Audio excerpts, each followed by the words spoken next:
Dear students, यह video class 10th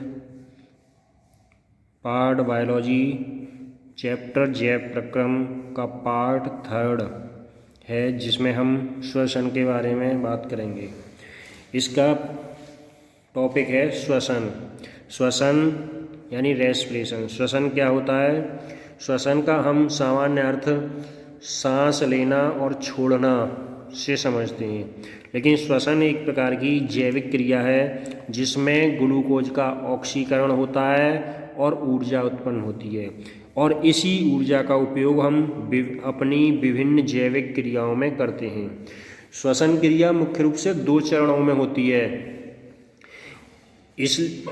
इसलिए हम श्वसन को 2 प्रकार का मानते हैं, एक अवायवीय या अनॉक्सी श्वसन और सेकंड वायवीय अर्थात ऑक्सी श्वसन। अब अवायवीय ऑक्सी श्वसन या अनॉक्सी श्वसन में क्या होता है? अनॉक्सी श्वसन में होता है कि प्रथम चरण में 6 कार्बन वाले ग्लूकोज का 3 कार्बन वाले पायरूवेट अम्ल में विखंडन होता है। यानी ग्लूकोज आप जानते हैं C6H12 वो 6 होता है, तो इसमें 6 कार्बन होते हैं, कार्बन के 6 होते हैं, तो 3 और इसका 3 कार्बन वाले पायरूवेट अम्ल में विखंडन हो जाता है, और इसका विघटन कोशिका द्रव्य में, यानी कोशिका में आपने पढ़ा है पहले कि कोशिका में कोशिका द्रव्य पाया जाता है, तो इसका विघटन कोशिका द्रव्य में होता है। इसमें पायरूवेट, इथेनॉल और कार्बन डाइऑक्साइड बनाता है। यह प्रक्रिया ऑक्सीजन की अनुपस्थिति में होती है, इसलिए हम इसे अनॉक्सी श्वसन या अवायवीय श्वसन कहते हैं। जैसे ये हमारे ईस्ट में होता है, ईस्ट अर्थात जो कवक होता है, ईस्ट में ये प्रक्रिया अपनाई जाती है। सेकंड आता है आपका वायवीय ऑक्सी श्वसन। वायवीय ऑक्सी श्वसन, यह श्वसन ऑक्सीजन की उपस्थिति में होता है, इसलिए हम इसको ऑक्सी श्वसन कहते हैं। इसमें पायरूवेट का विखंडन माइटोकॉन्ड्रिया में होता है, यानी कोशिका का एक अंग होता है माइटोकॉन्ड्रिया, आपने पढ़ा है पहले, तो इसका विघटन माइटोकॉन्ड्रिया में होता है। इसमें पायरूवेट अम्ल कार्बन डाइऑक्साइड और जल में विखंडित हो जाता है, और जिससे ऊर्जा अनॉक्सी श्वसन की अपेक्षा बहुत ज़्यादा मात्रा में मुक्त होती है। यानी इसकी द्वारा जो ऊर्जा बनती है वो अनॉक्सी श्वसन की अपेक्षा बहुत ज़्यादा बनती है। आप पढ़ेंगे तो इसमें लगभग 36 ATP अणु ऊर्जा बनती है, जबकि अनॉक्सी श्वसन में 2 ATP अणु ऊर्जा बनती है। श्वसन द्वारा मुक्त ऊर्जा ATP के रूप में संचित होती है। अभी आपको ATP बढ़ाया, यानी एडिनोसिन ट्राइफॉस्फेट के अणु के रूप में ये संचित होती है।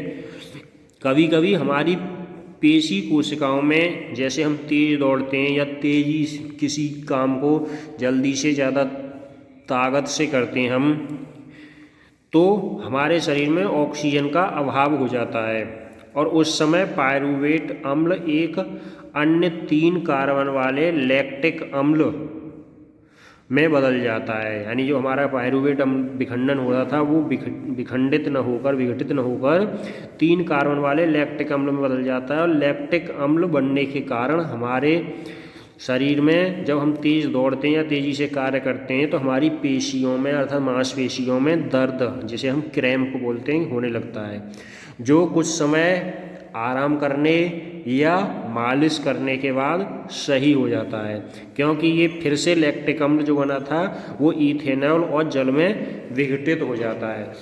तो इस तरह से आप समझ सकते हैं कि ये ग्लूकोज का किस किस तरह से विखंडन होता है। ग्लूकोज है कोशिका द्रव्य में पहुंचता है, कोशिका द्रव्य में पायरूवेट अम्ल में बनता है, परिवर्तित होता है, और ये पायरूवेट अम्ल ऑक्सीजन की अनुपस्थिति में इथेनॉल और कार्बन डाइऑक्साइड के रूप में परिवर्तित हो जाता है, और ऊर्जा बनती है 2 कार्बन अणु की। इसी तरह से ऑक्सीजन का जब अभाव हो जाता है, यानी अभी आपको बताया तेज काम करते समय, तेज़ी से दौड़ते समय या तेज़ी से काम करते समय जब ऑक्सीजन की कमी अर्थात अभाव हो जाता है, तो पायरूवेट अम्ल लैक्टिक अम्ल में बदल जाता है और ऊर्जा बनती है, जिस ऊर्जा का हम प्रयोग दौड़ने में करते हैं। इसके अलावा तीसरी प्रक्रिया यानी ऑक्सीजन की उपस्थिति में होती है, जो माइटोकॉन्ड्रिया में होती है, और यहाँ पर कार्बन डाइऑक्साइड, जल और ऊर्जा इस तरह से यहाँ पर ये 3 चीज़ें बनती हैं। जब ऑक्सीजन की अनुपस्थिति होती है तो इथेनॉल, कार्बन डाइऑक्साइड और ऊर्जा बनता है। तो इस तरह से ग्लूकोज का विखंडन होता है हमारे शरीर में। वायवीय श्वसन के लिए ऑक्सीजन की उपस्थिति अनिवार्य होती है, यानी श्वसन के लिए ऑक्सीजन की उपस्थिति अनिवार्य होती है। और इनके परे जीवों द्वारा, जो वायवीय जीव होते हैं अर्थात जिनमें वायवीय अर्थात श्वसन होता है, उनके द्वारा पर्याप्त ऑक्सीजन ग्रहण किया जाना आवश्यक है। पेड़ पौधों में गैसों का आदान प्रदान, ये तो बात थी जीव जंतुओं की। अगर पेड़ पौधों की बात करते हैं तो पेड़ पौधों में गैसों का आदान प्रदान रंध्रों द्वारा होता है। रंध्र आप जानते होंगे, पढ़ चुके हैं।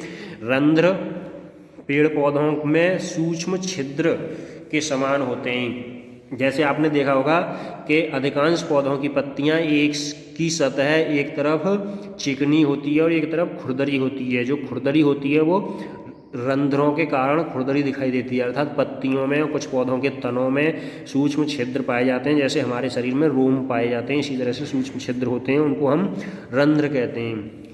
और जंतुओं में गैसों के आदान प्रदान के लिए विभिन्न अंग होते हैं, जैसे हमारे शरीर में फेफड़े, नाक, इनके द्वारा हम गैसों का आदान प्रदान करते हैं। जलीय जीवों में गिल्स अर्थात गलफड़े होते हैं। जलीय जंतु जल में विलेय ऑक्सीजन का उपयोग करते हैं और जल में विलेय ऑक्सीजन की मात्रा वायु में उपस्थित ऑक्सीजन की अपेक्षा कम होती है। जो वायु में आप जानते हैं ऑक्सीजन पाई जाती है लगभग 21%, जबकि जल में इतनी ऑक्सीजन नहीं होती। इसीलिए जलीय जीवों की श्वसन दर स्थलीय जीवों की अपेक्षा अधिक होती है। अर्थात हमारी श्वसन दर जो स्थल पर रहते हैं, जैसे स्थलीय जंतु हैं, उनकी श्वसन दर कम होती है और जलीय जीवों की श्वसन दर अधिक होती है। अब आपका अगला टॉपिक आएगा मनुष्य में श्वसन तंत्र, यानी मनुष्य में श्वसन तंत्र किस तरह से होता है, अर्थात श्वसन प्रक्रिया किस तरह से चलती है। इसको हम नेक्स्ट वीडियो में आपको बताएंगे।